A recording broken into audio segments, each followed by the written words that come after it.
سلوا التاريخ كم مجدا سطرنا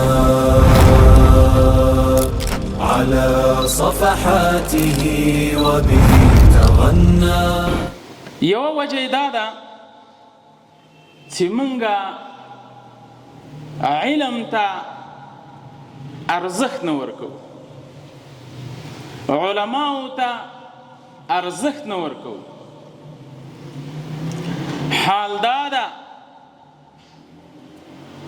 چې اسلامي ټولنه چې هغوی یو وخت کې د پرمختګ په حال کې وو، هغوی په داسې حال کې وو چې اروپایان به ورته راتلل او له دوی نه به یې علوم زده کوله.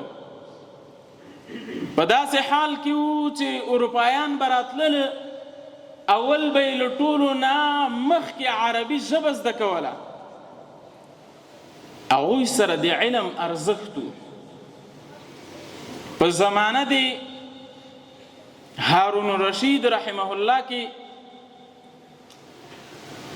هغه به علماو ته د وخت خلیفه و، علماو ته به یې د لاس اوبه ور اچولې، ځکه چې د علم ارزښت ورسره، د علم ارزښت چې په یو جي کې ختم سي هغه جي نه الله تعالی علم اوچتوي او خلکو نه الله تعالی بیا علم اخلي.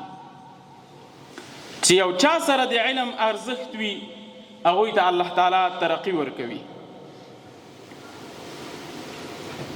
دوهمه وجه دا ده چې امت مسلمه دومره د ضعف حالت کې ده. د موږ ځوانان چې کله تعلیم کوي، چې کله درس وایي، صرف او صرف هدف ډیپلوم او شهادتنامه وي، چې بس دغه ډیپلوم او شهادتنامه ترلاسه کمه، نور خدمت لپاره د مسلمانانو دا په نظر کې نه لري. نو چې کله داسې یو شخص د هغه نظریه په دې باندې جوړه شوې وي، د هغه فکر په دې باندې جوړ شوی وي چې دغه تعلیم زه حاصلوم، دا تعلیم زه صرف د ډیپلوم دپاره، صرف د شهادتنامې دپاره حاصلوم، نو دا هیڅ کله پرمختګ نسی کولای، دا هیڅ کله ارتقا نشي کولای، او دا هیڅ کله مخکې نشي تللی. او بله وجه هغه دا ده چې محصلین حضرات هغه څانګه چې له هغې سره د ده شوق، مینه او ذوق ده، هغه رشته په پوهنتون کې چې د ده ورسره ذوق ده هغه نه وایي،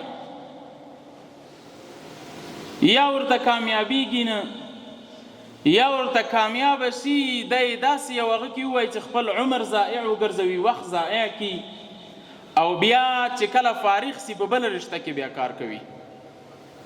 نو دا هغه د ضعف حالت ده چې امت مسلمه دغه حالت ته رارسولی.